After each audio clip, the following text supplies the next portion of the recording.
বেগম জিয়ার বিদেশে চিকিৎসার অনুমতি না দিলে সংসদ থেকে পদত্যাগের হুমকি বিএনপি এমপিদের। পার্লামেন্ট ভবনের সামনে মানববন্ধন। আমাদের আইনমন্ত্রী বললেন যে ডাক্তার আনার অনুমতি, আমার ডাক্তার যা বলছে ইংল্যান্ডে তাই বলছে। প্রবলেমটা কোথায়? প্রবলেম হলো চিকিৎসা, ইকুইপমেন্ট, লজিস্টিক্স।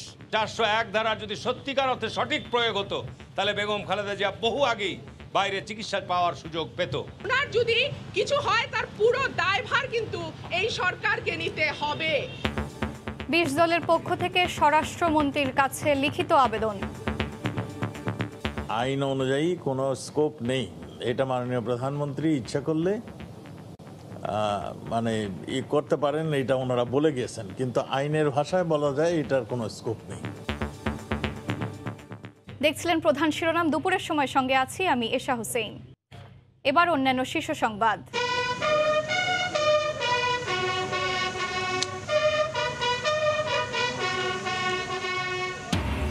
সশস্ত্র বাহিনী দিবসে শিখা অনির্বাণে রাষ্ট্রপতি ও প্রধানমন্ত্রীর শ্রদ্ধা। সরকার প্রধান বললেন, সবার সম্মিলিত প্রচেষ্টায় অর্জিত বাংলাদেশ কখনো ব্যর্থ হতে পারে না। এবং পদ্মা সেতুর ক্ষতি এড়াতে শিমুলিয়া থেকে মাঝিরকান্দি রুটে ফেরি চালুর উদ্যোগ, ড্রেজিং শুরু। শিমুলিয়া বাংলা বাজারে কমেনি দুর্ভোগ।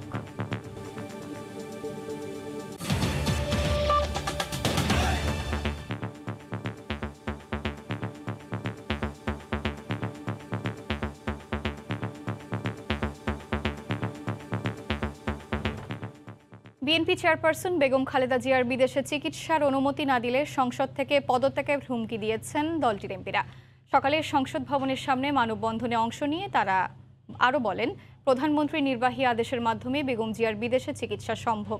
এদিকে বিএনপি চেয়ারপারসনকে দেশের বাইরে নিয়ে চিকিৎসা করাতে স্বরাষ্ট্রমন্ত্রীর কাছে লিখিত আবেদন করেছেন 20 দলীয় জোট নেতারা। হাসপাতালে চিকিৎসাধীন বিএনপি চেয়ারপারসন বেগম খালেদা জিয়াকে বিদেশে পাঠিয়ে চিকিৎসার দাবিতে গত কয়েক সপ্তাহ ধরেই লাগাতার কর্মসূচি পালন করছে বিএনপি। এরই ধারাবাহিকতায় রোববার পূর্ব ঘোষণা অনুযায়ী জাতীয় সংসদ ভবনের সামনে মানববন্ধনে অংশ নেন বিএনপির সংসদ সদস্যরা। বিএনপি এমপিরা অভিযোগ করে বলেন, 401 ধারা নয়, সরকারের রাজনৈতিক প্রতিহিংসা বেগম জিয়ার বিদেশে চিকিৎসা পাওয়ার ক্ষেত্রে প্রধান অন্তরায়। সেই সাথে এ বিষয়ে দ্রুত ইতিবাচক ব্যবস্থা নিতে প্রধানমন্ত্রী শেখ হাসিনার প্রতি আহ্বান জানান বিএনপির 6 সংসদ সদস্য। ওনার জীবন মৃত্যুর সন্ধিক্ষণে উনি, এবং ওনার যদি কিছু হয় তার পুরো দায়ভার কিন্তু এই সরকারকে নিতে হবে। কেন সরকার কর্ণপাত করছে না, আমরা এই দৃষ্টিটা সরকার এবং সরকারের সংশ্লিষ্ট সকল মন্ত্রণালয়ের কাছে অবহিত করছি। এদিকে 20 দলীয় জোটের নেতারা সচিবালয়ে স্বরাষ্ট্রমন্ত্রীর সঙ্গে দেখা করে বেগম জিয়াকে চিকিৎসার জন্য বিদেশে যাওয়ার অনুমতি চেয়ে লিখিত আবেদন করেছেন। অত্যন্ত আন্তরিকতার সঙ্গে আলাপ করেছেন, গ্রহণ করেছেন, বলেছেন মাননীয় প্রধানমন্ত্রীর সঙ্গে তিনি নিশ্চয়ই এটা অবহিত করবেন। পরে বিষয়টি নিয়ে গণমাধ্যমে স্বরাষ্ট্রমন্ত্রী বলেন, বেগম খালেদা জিয়া ইস্যুতে রাজনৈতিক কর্মকাণ্ডের অনুমতি থাকলেও বিএনপি কোনো ধরনের নাশকতা করলে আইন শৃঙ্খলা বাহিনী কঠোর ব্যবস্থা নেবে।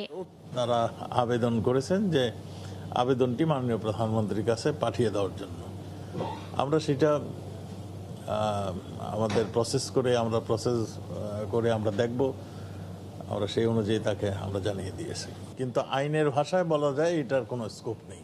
তারা যদি ওই জায়গাটাতে একটা বিশৃঙ্খল পরিস্থিতি সৃষ্টি করেন কিংবা জানমালের বিনষ্ট করার প্রচেষ্টা নেন, তাহলে কিন্তু মানে আমাদের আইন শৃঙ্খলা বাহিনী যথাযথ ব্যবস্থা নেবেন। গত 13 নভেম্বর থেকে রাজধানীর এভারকেয়ার হাসপাতালে চিকিৎসাধীন বেগম জিয়া। তিনি শারীরিক নানা জটিলতায় ভুগছেন। মার্জিয়া মুমু, সময় সংবাদ, ঢাকা। এই মুহূর্তে সচিবালয়ে আছেন সহকর্মী আতিকুর রহমান তমাল। আমরা বিস্তারিত জানতে সরাসরি চলে যাচ্ছি তার কাছে। তমাল, মূলত 5টি দল, অর্থাৎ কল্যাণ পার্টির নেতৃত্বে জাগো দল, এলডিপি, এনডিপি এবং এলপিপি, এই যে 5টি দল, তারা মূলত এসেছিলেন 12টার দিকে। তারা এসে মূলত স্বরাষ্ট্রমন্ত্রীর সঙ্গে বৈঠক করেন এবং তারা কিন্তু আসলে আবেদন করেন যে খালেদা জিয়াকে যেহেতু সরকার নির্বাহী আদেশে বাইরে থাকার সুযোগ দিয়েছেন, তো সেই জায়গা থেকে তাকে বিদেশে নেওয়ার একটি তারা আবেদন করেন এবং সেখানে তারা আসলে আবেদনে উল্লেখ করেন যে এটি মূলত প্রধানমন্ত্রীর কাছে তারা মূলত আবেদনটি করেছেন, কিন্তু স্বরাষ্ট্রমন্ত্রী হয়ে যেন সেটা আসলে যায় সেক্ষেত্রে বলেছেন যে সরকার যেহেতু নির্বাহী আদেশে এমনটি করেছেন যে তার সাজা স্থগিত করে তাকে বাসায় থেকে যেহেতু চিকিৎসা নেওয়ার সুযোগ দেওয়া হয়েছে, তো সেই জায়গা থেকে আসলে এমনটি করা যায় কিনা যে খালেদা জিয়াকে বাহিরে নিয়ে আসলে তার যে চিকিৎসা সেটির বন্দোবস্ত করা যায় কিনা তারা কিন্তু এমনটি দাবি করেছেন। তারা বলেছেন যে যদিও আইনি আসলে সমস্যা রয়েছে, আইনি কোনো ধরনের কোনো কিন্তু আসলে সুযোগ নেই, এরপরে তারা কিন্তু এমন দাবিটি করেছেন মূলত মানবিক জায়গা থেকে। এবং স্বরাষ্ট্রমন্ত্রী কিন্তু এরপরে আমাদের সঙ্গে কিন্তু কথা বলেছেন এবং তিনি জানিয়েছেন যে আইনিভাবে কিন্তু কোনো ধরনের কোনো সুযোগ নেই এবং তিনি বলেছেন যে এই বিষয়ে কিন্তু আইনমন্ত্রী এর আগেও কিন্তু অনেকবার কথা বলেছেন, এমনকি কিন্তু সংসদে কিন্তু এই নিয়ে কিন্তু আলোচনা হয়েছে। এবং স্বরাষ্ট্রমন্ত্রী বরাত দিয়েছেন যে আইনমন্ত্রী যেহেতু বলেছেন যে আসলে আইনি কোনো সুযোগ নেই, এরপরও যেহেতু আসলে এর আগে বিএনপির পক্ষ থেকে তার পরিবারের পক্ষ থেকে কিন্তু আবেদনটি করা হয়েছে তাকে যেন বাইরে নিয়ে যাওয়া হয়, এই জায়গা থেকে সব জেনে বুঝেও যেহেতু এই 5টি দল এসছে এবং সে কারণে তিনি কিন্তু আবেদনটি তিনি কিন্তু গ্রহণ করেছেন এবং তিনি বলেছেন যে তিনি যদিও আইনি সুযোগ নেই তারপরেও তিনি কিন্তু এটি প্রধানমন্ত্রীর কার্যালয়ে কিন্তু পাঠাবেন এবং সমস্ত প্রক্রিয়ার শেষে তিনি মূলত সেটি কিন্তু প্রধানমন্ত্রীর কার্যালয়ে কিন্তু আসলে সেটি কিন্তু দাখিল করবেন। এবং তিনি বলেছেন যে আইনি সুযোগ না থাকলে পরেও কিন্তু বিএনপি যে রাজনৈতিক কর্মকাণ্ড করছে, অর্থাৎ দোয়া মাহফিল বলেন বা মিছিল বলেন, তো সেগুলো তারা কিন্তু করতেই পারে, কিন্তু এই যে রাজনৈতিক কর্মকাণ্ডের নামে যদি তারা কোনো নাশকতা করে বা কোনো সহিংস কর্মকাণ্ড করে সেক্ষেত্রে কিন্তু তারা কিন্তু আসলে কঠোর হাতে কিন্তু সেটা কিন্তু দমন করা হবে, এমনটি কিন্তু স্বরাষ্ট্রমন্ত্রী জানিয়েছেন। প্রায় কিন্তু ঘণ্টাখানেক কিন্তু এই বৈঠকটি হয় এবং এই বৈঠকে মূলত 5 যে দল সেই দলগুলো মূলত 20 দলে কিন্তু অন্তর্ভুক্ত।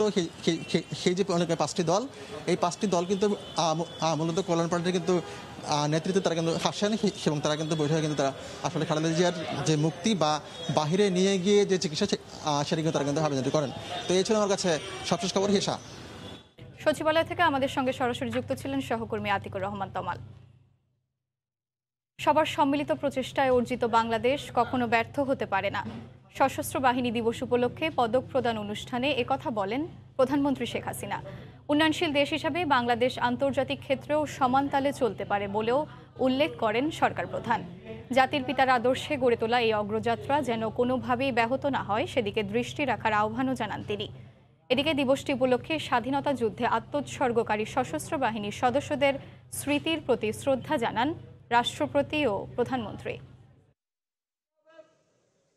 21শে নভেম্বর সশস্ত্র বাহিনী দিবস। 1971-এর মহান মুক্তিযুদ্ধ চলাকালে এই দিনে সেনা, নৌ ও বিমান বাহিনী সম্মিলিতভাবে পাকিস্তানি বাহিনীর বিরুদ্ধে আক্রমণের সূচনা করেন। এদিন মুক্তিযুদ্ধে সশস্ত্র বাহিনীর অবিস্মরণীয় অবদান ও বীরত্বগাথা জাতি গভীর শ্রদ্ধার সঙ্গে স্মরণ করে। দিবসটি উপলক্ষে মহান স্বাধীনতা যুদ্ধে আত্মোৎসর্গকারী সশস্ত্র বাহিনীর সদস্যদের স্মৃতির প্রতি শ্রদ্ধা জানান রাষ্ট্রপতি ও প্রধানমন্ত্রী। এরপর সেনা, নৌ ও বিমান বাহিনী প্রধানগণ নিজ নিজ বাহিনীর পক্ষ থেকে শিখা নির্মাণে শ্রদ্ধা জানান। এরপর দিবসটি উপলক্ষে আয়োজন করা হয় স্বাধীনতা যুদ্ধে খেতাবপ্রাপ্ত মুক্তিযোদ্ধা ও তাদের উত্তরাধিকারীদের সম্বর্ধনা দেয়া এবং 2020-21 সালের জন্য সশস্ত্র বাহিনীর সর্বোচ্চ শান্তিকালীন পদকপ্রাপ্ত সদস্যদের পদক প্রদান অনুষ্ঠান। গণভবন থেকে ভার্চুয়ালি যুক্ত হন প্রধানমন্ত্রী শেখ হাসিনা। বলেন, যে দলেরই হোক মুক্তিযোদ্ধা এবং তাদের পরিবার প্রাপ্য সম্মান পাবেন। মুক্তিযোদ্ধারা তাদেরকে বিশেষ সম্মান দেওয়া এবং তাদের জন্য বিভিন্ন সুযোগ সুবিধা সৃষ্টি করা, তাদের চিকিৎসার ব্যবস্থা করা, ছেলে মেয়েদের শিক্ষার ব্যবস্থা করা, যে যেখানে থাকুক, যে দলেই থাকুক না কেন মুক্তিযোদ্ধা হিসেবেই তারা সম্মান পাবে। যদিও 2001-এ যারা ক্ষমতায় এসেছিল তারা যেহেতু স্বাধীনতা বিরোধীদের নিয়েই ক্ষমতায় আসে, নাম কস্তে তাদেরকে হয়তো কিছু সম্মাননা যেগুলো আমরা দিয়েছিলাম সেগুলি পেত, কিন্তু প্রকৃতপক্ষে মুক্তিযুদ্ধে সেই চেতনাকে আবার ধ্বংস করার চেষ্টা করে। বীর মুক্তিযোদ্ধা ও সশস্ত্র বাহিনীর আত্মত্যাগ আর সবার সম্মিলিত প্রচেষ্টায় অর্জিত বাংলাদেশ কখনো ব্যর্থ হতে পারে না মন্তব্য করে সরকার প্রধান বলেন, জাতির পিতার আদর্শে চলমান অগ্রযাত্রা যেন কোনোভাবেই ব্যাহত না হয়। বাংলাদেশকে বিশ্ব মর্যাদায় আমরা আজকে নিয়ে এসেছি, এই মর্যাদা ধরে রেখে বাংলাদেশ এগিয়ে যাবে। সশস্ত্র বাহিনী দিবসে আমি এইটুকুই চাই যে আমাদের দেশের এই অগ্রযাত্রা যেন কোনো রকম ব্যাহত না হয়, বাংলাদেশ যেন সারা বিশ্বে মর্যাদা নিয়ে চলতে পারে। প্রধানমন্ত্রীর পক্ষ থেকে 5 জন সেনা, 2 জন নৌ এবং 1 জন বিমান বাহিনীর সদস্যকে শান্তিকালীন পদক পরিয়ে দেন মুক্তিযুদ্ধ বিষয়ক মন্ত্রী আকম মোজাম্মেল হক। প্রসূন আশিস, সময় সংবাদ, ঢাকা। শিমুলিয়া বাংলা বাজার নৌপথে গত 8 নভেম্বর সীমিত ফেরি চালু হলেও দুর্ভোগ লাঘব হয়নি।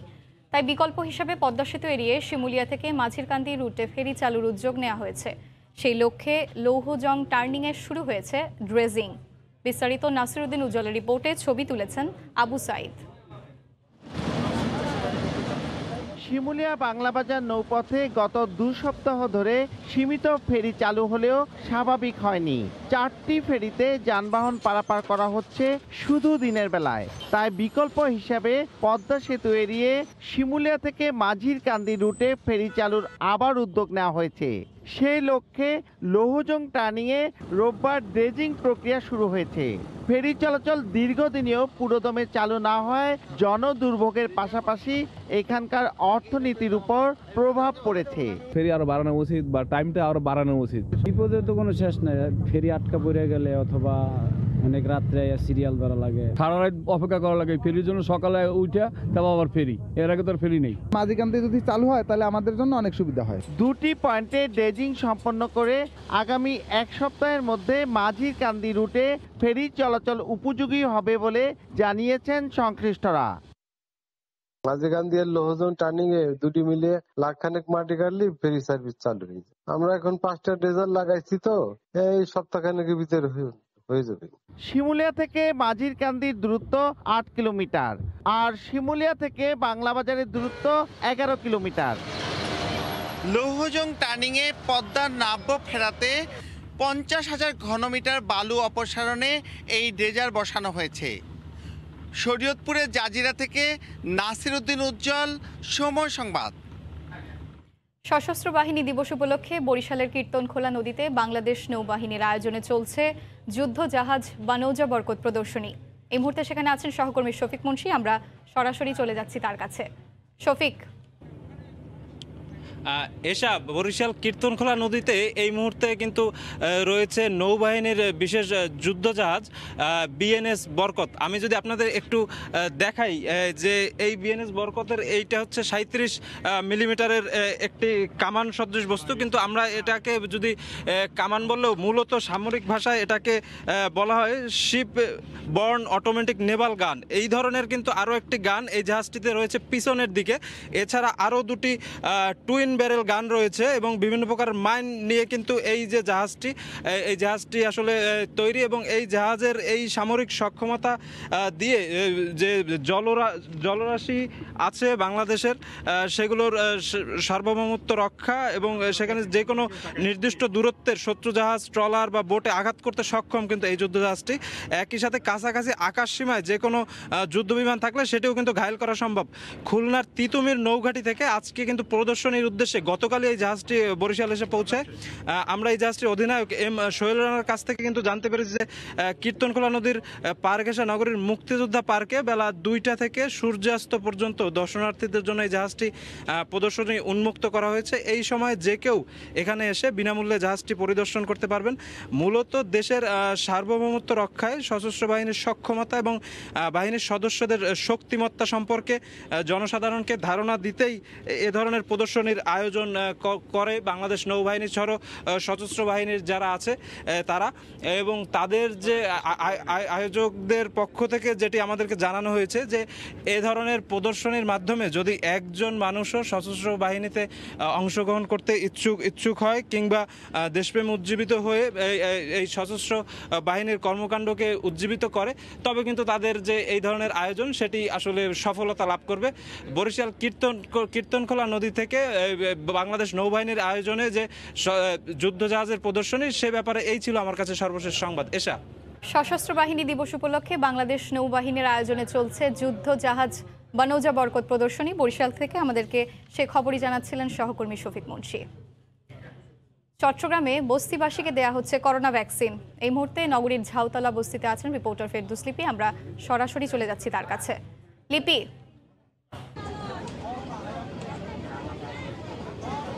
এসা কিছুক্ষণ আগে অর্থাৎ 2টার কিছু পর কিন্তু এখানে টিকা প্রয়োগ শুরু করেছেন যে সিভিল সার্জন আছে চট্টগ্রাম জেলার তারা। এবং আপনি জানেন যে আসলে এইখানে মূলত আজকে ছিন্নমূল এবং সুবিধা বঞ্চিত যে মানুষগুলো আছে তাদের টিকা প্রয়োগ করা হচ্ছে। এবং চট্টগ্রামে কিন্তু আজকেই প্রথমবারের মতো এই টিকা প্রয়োগ শুরু হয়েছে। এবং এখানে যারা উপস্থিত আছেন মূলত তাদের একটি তালিকা ওয়ার্ড কাউন্সিলরের অফিস থেকে নেওয়া হয়েছে যে এখানে কারা মূলত সুবিধাভোগী কিংবা নিম্ন আয়ের মানুষ আসে তাদের একটা তালিকা তৈরি করে কিন্তু সিভিল সার্জনকে দেওয়া হয়েছে।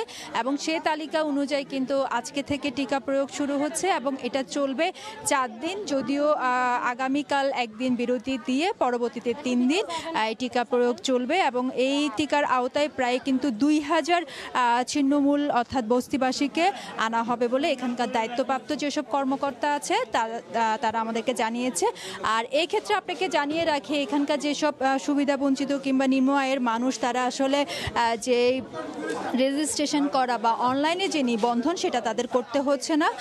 মূলত তাদের কিন্তু ওয়ার্ড কাউন্সিল থেকে যে তালিকা দেওয়া হয়েছে তাদের ভোটার আইডি কিংবা জন্ম নিবন্ধন থাকলে সেটা নিয়ে আসলেই কিন্তু তারা এই স্পটেই তাদেরকে টিকা দেওয়া হচ্ছে। এবং এক্ষেত্রে একটি ফর্ম পূরণ করা হচ্ছে যেন পরবর্তীতে দ্বিতীয় ডোজের জন্য তারা এই ফর্মটা নিয়ে আসলে তারা কিন্তু দ্বিতীয় ডোজ পাবে। মূলত তাদেরকে অ্যাস্ট্রাজেনিকার যে টিকা সেটি প্রয়োগ করা হচ্ছে বলে আমাদেরকে এখানে দায়িত্বপ্রাপ্ত কর্মকর্তারা বলছেন। এবং আপনি জানেন যে চট্টগ্রামে কিন্তু আজকে এই কর্মসূচির বাইরে আরও 2টি কর্মসূচি কিন্তু পরশুদিন থেকে শুরু হবে। সেটি হচ্ছে তৃতীয় লিঙ্গদের কিন্তু টিকা প্রয়োগ করা হবে সিভিল সার্জনের পক্ষ থেকে। এবং এর বাইরে কিন্তু বিভিন্ন ইপিজেড এবং যে কারখানা শ্রমিক আছে তাদেরও একটি তালিকা তৈরি করা হয়েছে। সেই তালিকা অনুযায়ী কিন্তু শ্রমিকদেরও টিকা দেওয়া হবে বলে সিভিল সার্জনের দায়িত্বপ্রাপ্ত কর্মকর্তারা বলছেন। তো আমরা এখানে যারা ছিন্নমূল যেসব বস্তিবাসী আছে তাদের সাথে কথা বলেছিলাম, তারা বলছেন যে টিকার প্রতি তাদের আসলে আগ্রহ আছে, কিছুটা ভয় কাজ করলো, তবে নিবন্ধনের যে জটিলতা সেই জটিলতার কারণে কিন্তু তারা এতদিন টিকার আওতায় আসে নাই। আজকে যেহেতু অনেকটা সহজ করে দিয়েছে এই কারণে তারা টিকা নিতে এসেছে। তো এই ছিল আমার কাছে চট্টগ্রাম থেকে এখনো পর্যন্ত সর্বশেষ। চট্টগ্রামে বস্তিবাসীকে দেওয়া হচ্ছে করোনা ভ্যাকসিন। নগরীর ঝাউতলা বস্তি থেকে আমাদেরকে সে খবরই জানাচ্ছিলেন সহকর্মী ফেরদৌস লিপি। দুপুরের সময় আরও থাকছে, কাল সিরিজের শেষ টি20তে মুখোমুখি হবে বাংলাদেশ পাকিস্তান। দলে যুক্ত হলেন নতুন 2 ক্রিকেটার।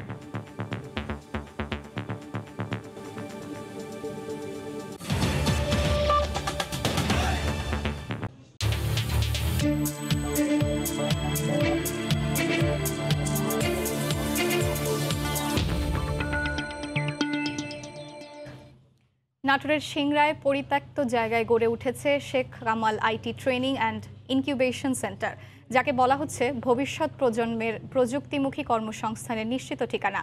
অ্যামাজন, ওয়ালমার্টের মতো বিশ্বখ্যাত প্রতিষ্ঠানের স্টোর ম্যানেজমেন্ট হচ্ছে এখান থেকে প্রশিক্ষণ নেওয়া তরুণদের হাতেই।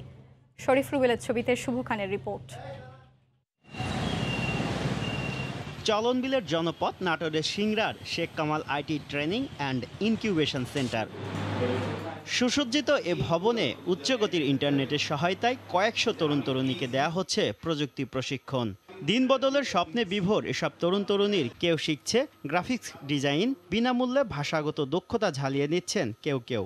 অথচ 1 দশক আগেও এই সেন্টার নিয়ে দুঃসহ স্মৃতিচারণ করলেন প্রযুক্তি প্রতিমন্ত্রী। জেলখানার যে কয়েদি এবং হাজুদিদের থাকার জায়গা, ওখানে দুর্ভাগ্যক্রমে আমিও 7 দিন ছিলাম ওই জেলখানায়। তো ওই জেলখানাতে এখন আমরা তরুণ তরুণীদেরকে আইটি প্রশিক্ষণ দেই।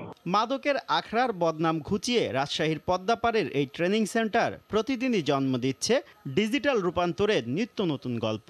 একসময় রাজমিস্ত্রির কাজ করা ইব্রাহিমের হাতেই এখন তৈরি হচ্ছে অ্যামাজন, আলিবাবার মতো প্রতিষ্ঠানের পণ্যের 3D লোগো। আমার চাকরি নাও থাকে, আমি যদি এই চাকরির সাথে জড়িত নাও থাকি, আমি একাই মান্থলি 20,000 টাকা ইনকাম করতে পারি।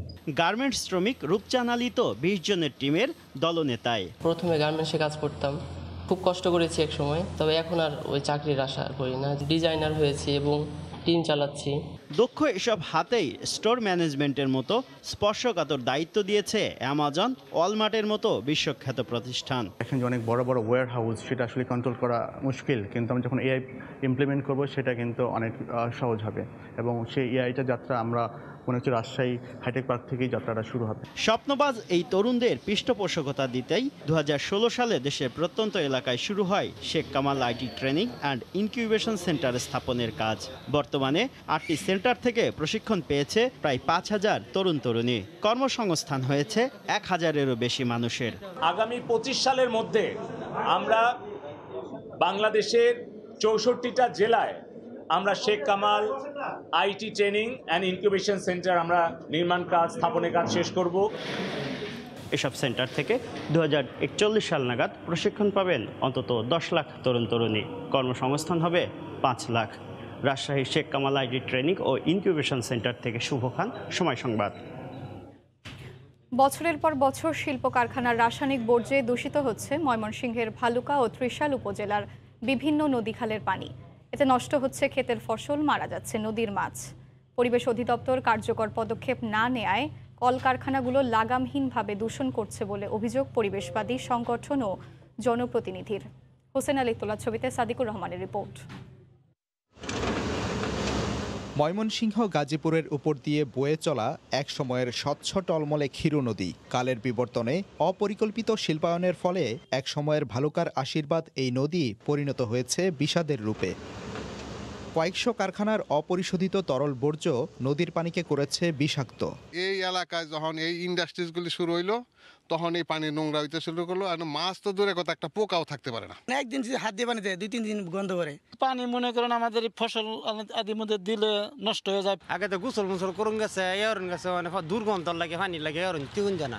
প্রতিটি কারখানায় বর্জ্য পরিশোধনে ইটিপি স্থাপন বাধ্যতামূলক থাকলেও অনেক কারখানাই খরচ বাঁচাতে অপরিশোধিত বর্জ্য ফেলছে খাল নদীতে। এতে নষ্ট হচ্ছে ফসলি জমি, মাছ ও নদীর বৈচিত্র্য। দীর্ঘদিন ধরে বিভিন্ন কলকারখানার রাসায়নিক বর্জ্যে এভাবে নষ্ট হচ্ছে নদী ও খালের পানি। আর এতে কার্যকর কোনো ভূমিকা না থাকায় জনমনে প্রশ্ন দেখা দিয়েছে পরিবেশ অধিদপ্তরের ভূমিকা নিয়ে।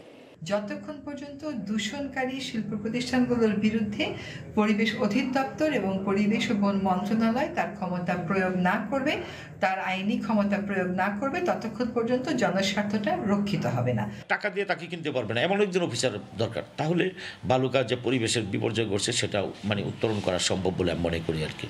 জনবলের ঘাটতি ও আইন সংস্কারের প্রয়োজনীয়তার দোহাই দিয়ে পরিবেশ দূষণ প্রতিরোধে অপারগতার কথা স্বীকার করলেন কর্মকর্তা। আর আইন লঙ্ঘনের ছাড় না দেওয়ার কথা জানালেন জেলা প্রশাসক। স্যাংশন ফোর্স যে সেই পোস্টে কম আছে, এটা দ্বিগুণ করলেও মনে হয় হবে না আর কি। এখন কাজে তো বেড়ে গেছে আসলে। আর ভেহিক্যাল সমস্যাটা আমাদের আছে, যে প্রতিষ্ঠান যারা এই কাজগুলো করছে তাদের বিরুদ্ধে আমাদের যে আইন আছে সেই আইনের মাধ্যমে ব্যবস্থা গ্রহণ করার জন্য উদ্যোগ গ্রহণ করব।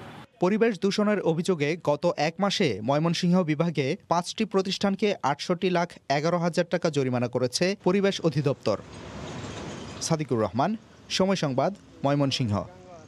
প্রতিভা আর দক্ষতার জন্য প্রথম বাংলাদেশি হিসেবে সৌদি আরবে নাগরিকত্ব পেলেন চট্টগ্রামের মুখতার আলম শিকদার। 20 বছর ধরে কাবাঘরের প্রধান ক্যালিগ্রাফার তিনি। এমন সম্মাননায় আনন্দের জোয়ার বইছে গ্রামের বাড়ি লোহাগড়ায়। অনেক বিশ্বাসের ক্যামেরায় শফিকুল আলমের রিপোর্ট।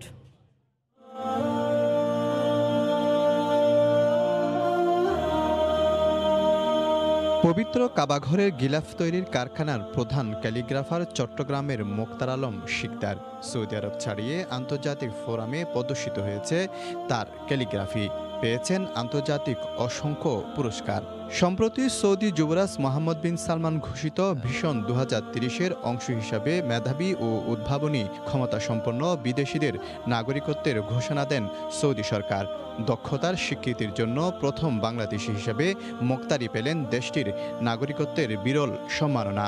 14 নভেম্বর তাকে সংবর্ধনা দেন মক্কার গ্র্যান্ড ইমাম। আমাকে সৌদি সিটিজেনশিপ দেওয়া গেছে, সো সেটার জন্য আল্লাহর কাছে হাজার হাজার শুকরিয়া। এবং এই সৌদি আরবের বাদশাহ এবং ওর ছেলে প্রিন্স মোহাম্মদ বিন সালমান, ওদেরকে আমি শুকরিয়া জানাচ্ছি। সৌদি আরব থেকে মুখতারের সাথে ভার্চুয়ালি কথা হয় নাগরিকত্বের নানা বিষয় নিয়ে। তিনি জানান সফলতার পেছনের গল্প। আমি ক্যালিগ্রাফি লাইনেতে অনেক কিছু করছি। প্রথম হলো যে অনেক কোর্স করছি। 1967 সালে বাবার চাকরির সূত্রে সৌদি আরবে পাড়ি জমান মোক্তার পরে 40 বছর ধরে কাজ করছেন ক্যালিগ্রাফি নিয়ে। দেশের সম্মান উজ্জ্বল করা মোক্তারের এমন অর্জনে আনন্দের জোয়ার বইছে গ্রামের বাড়ি চট্টগ্রামের লোহাগাড়ার আদুনগরে। আমাদের বাংলাদেশি নাগরিক হিসেবে এখন আমাদের গর্বে আমাদের সম্মানটা অনেক বাড়িয়ে দিয়েছেন উনি। মহান আল্লাহর দয়ায় উনি সৌদি আরবের নাগরিকত্ব পেয়েছেন, এই জন্য আমরা সবাই আল্লাহর কাছে শুকরিয়া আদায় করতেছি। মসজিদুল হারাম পরিচালিত প্রতিষ্ঠানেও শেখানো হয় মোক্তারের ক্যালিগ্রাফি। মক্কার উম্মুল কুরা বিশ্ববিদ্যালয়ে বর্তমানে পিএইচডি করছেন তিনি। মোক্তারের নেতৃত্বে একটি স্বতন্ত্র আরবি ক্যালিগ্রাফি একাডেমি প্রতিষ্ঠার আদেশও দিয়েছে সৌদি সরকার। শফিকুল আলম, সময় সংবাদ, চট্টগ্রাম।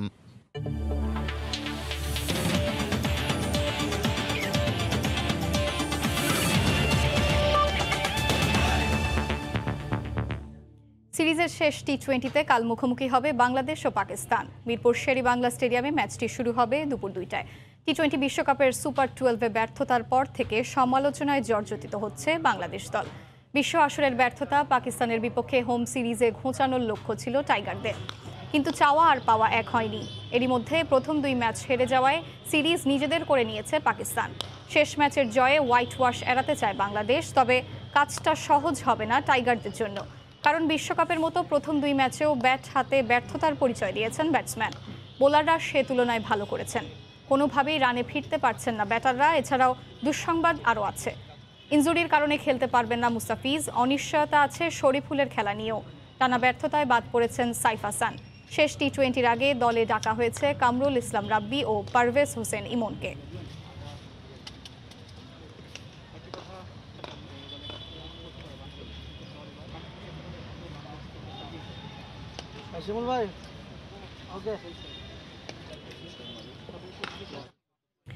ভারত নিউজিল্যান্ড টি-20 সিরিজের খবর।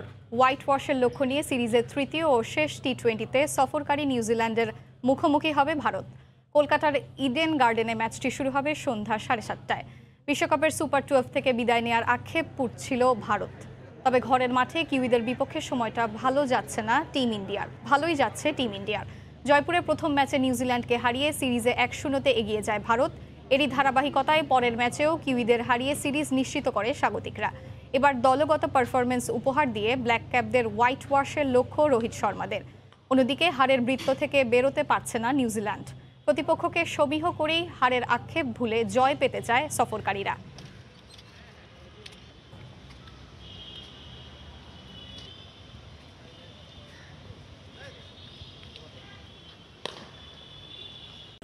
দুপুরের সময় শীর্ষ সংবাদ জানিয়ে দিচ্ছি আরেকবার।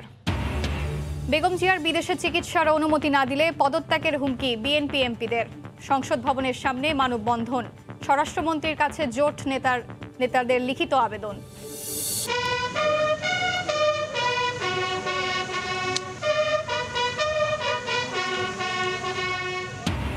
সশস্ত্র বাহিনী দিবসে শিখা অনির্বাণে রাষ্ট্রপতি ও প্রধানমন্ত্রীর শ্রদ্ধা। সরকার প্রধান বললেন, সবার সম্মিলিত প্রচেষ্টায় অর্জিত বাংলাদেশ কখনো ব্যর্থ হতে পারে না। এই ছিল দুপুরের সময়, সঙ্গে থাকুন সময়।